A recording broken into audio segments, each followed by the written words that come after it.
Hello, my name is Eddie Tofpik. I'm Head of Technical Analysis and Senior Markets Analyst at ADM Investor Services International Limited. And here is your weekly technical analysis of LME 3-month copper, aluminium and lead. Hello and welcome. Before we start, I just wanted to let you know that no AI, that is artificial intelligence, was ever used in the composition, production or recognition of any of the patterns, levels, analysis or any related items on these, my charts. This was all my own original work, as I think you deserve to have that. So with that, LME 3-month copper. The supports on this market continue to be the same as they have been since mid-May, and possibly if you take out the one aberration since late April. They are the green short-medium moving average, currently at 97.28, which the market has repeatedly pierced, but which for now has decided to still not let go. Then there is the mauve medium moving average below the market, currently at 95.92, which held up the market the last 4 weeks ago. The bright red neckline extension, currently at 95.62 of the November 24 to February 25 reverse head and shoulders bottom. And further down, the gold long moving average, currently 94.28, fairly flat lining that one. Added to all this is the start of July. Prices rose up into the overhead band of congestion between 97.50 to 99.95, an area I described 8 weeks ago as a gossamer area, even closing over it, but it closed only the once then, and prices came back down to rest on the previously well highlighted congestion zone below between 93.95 to 96.06, which contains the 50% Fibonacci line of the October 23 to May 24 move at 94.80. Now, prices since late June have yo-yo between the overhead 97.50, 99.95 congestion area and the 93.95 to 96.06 congestion zone below.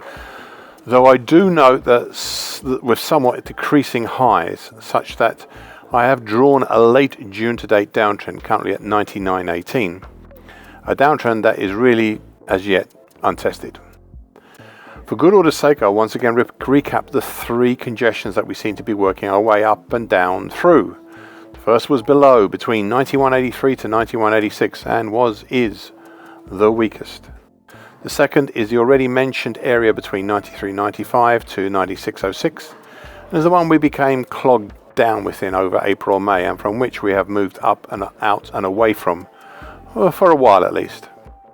The final one is the one we seem to be working our way higher to test once more, or test through, between 97.50 to 99.95. Overall, we have been chewing our way through these for quite some time. LME 3-month aluminium. As I've stated here many times, there are a number of patterns here, one with another, all happening at the same time, all affecting the market in their own way. And I thought for the last couple of weeks that the picture may be starting to get clearer, but looking again today, well, maybe it's becoming murky once more. Of all the features, by far the most consistent one is the bright red, shallowly bullish shift pitchfork for the mid-December 2023 to late July 2024 move. For a while in March, we have been sort of heading over the overhead bright middle tine, but we are actually now in between the overhead bright red middle tine, currently at 26.87, and the bright red lower tine below, currently at 23.78. Actually closer to the overhead middle tine.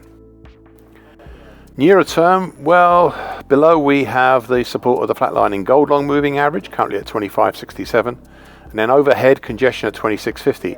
That's just short of the big old 50% Fibonacci line of the 2008 to 2022 move at 26.75. The gold long moving average below is still within a small congestion band between 25.63 to 25.81. Now, separate to this, we also constructed a mid-April to date dark blue bull channel, currently at 26.05 to 28.04.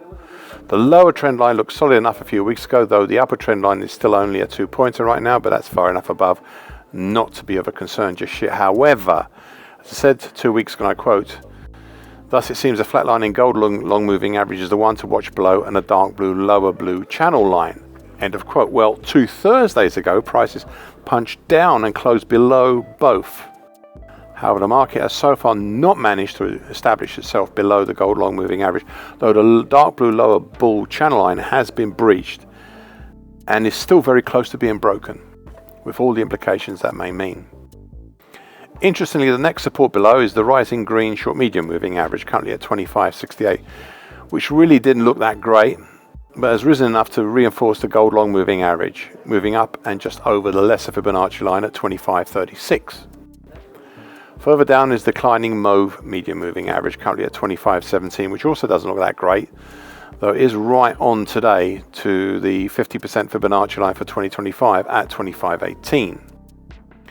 I suspect the next decent band support is the one created back in May and early June between roughly 24.41 to 24.85, though I could be wrong. Now, I said 2 weeks ago, and I quote, "Keep an eye on the bright red middle tine."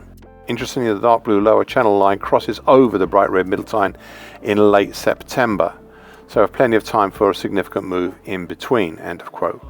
Well, it seems we do not have as much time as we thought, as we are constantly testing the dark blue lower tine, and this will shortly head significantly higher, enough that I may resort to retiring it and instead rely on a combination below the gold long moving average and the green short medium moving average, whilst also keeping an eye on the overhead 50% Fibonacci line still at 26.75. LME 3-month lead. The key features here, and some of them been here for a while, had in the past all related to a very large broken descending triangle or a related broken descending wedge pattern. However, a newer mid-April pattern has showed itself. It's based on the mid-April uptrend, currently at 20.40, and was breached on the downside 4 weeks ago, then seemingly repaired only to be breached again on the downside 2 weeks ago. This trend line was originally seen by me as part of an ascending triangle pattern between May to June, but it has since developed into a mid-April to late June bump and run reversal top pattern, as well as part of a not finished bull channel. Now, going back to the bump and run reversal pattern, as I said 3 weeks ago, and I quote, "If this pattern decides to follow through on the downside, then we'll have a primary target X down in the 1964 zone, just above the bright red extension to the August to December 2024 head and shoulders neckline, and a secondary harder to reach target X1 down at 1916, coincident with the low of January this year," end of quote. 2 weeks ago, we saw a second concerted attempt lower, traveling down further than the one in mid-July and reaching down to the bright red neckline at currently 1958 of the August to December 2024 head and shoulders pattern. In the process of tripping lower, the primary target X at 1964 was reached, but that was all, as prices have since then moved back up, hesitating around the various moving averages overhead back then, and importantly, messing with the congestion once more around the previously highlighted area between 2001 to 2003. Further up, we have congestion between 2036 to 2039, including the January 2021 high at 2039, and then at 2060, which was breached, but which eroded the bullishness enough that we formed a horn top in early July. There's one further feature I would like to consider, and that the exit pattern from the bump and run reversal pattern, so how we moved out of that bump and run reversal pattern, that was also actually a bull channel, maybe a possible mid-July to date descending wedge pattern, and that's currently 1949 to 2011. This pattern is not established as yet, and today we are seeing enough of a move higher that I'll have to reassess the upper trend line, or maybe even retire the whole pattern, but for now it's still a possibility. I would most probably reassess should we see a higher high than in late July. Finally, there is one additional point I would like to make, and that is a point I have been making here since the start of this year. I'll continue to do so going forward. It has been and still is to me the most important point of all. So at the end of December last year, we saw that 2024 had created here a very large and rare pattern, an annual key reversal down in LME 3-month lead. Hence, one should look at all things going forward this year in this metal in the shadow of this longer term bearish pattern. Thank you for listening and watching this broadcast. This weekly broadcast gives the essential market patterns and consequences. Please be aware of the risk disclaimer posted both at the front and at the back of this broadcast. The copyright is Eddie Tofpik and ADM Investor Services International Limited. And here comes the final important bit.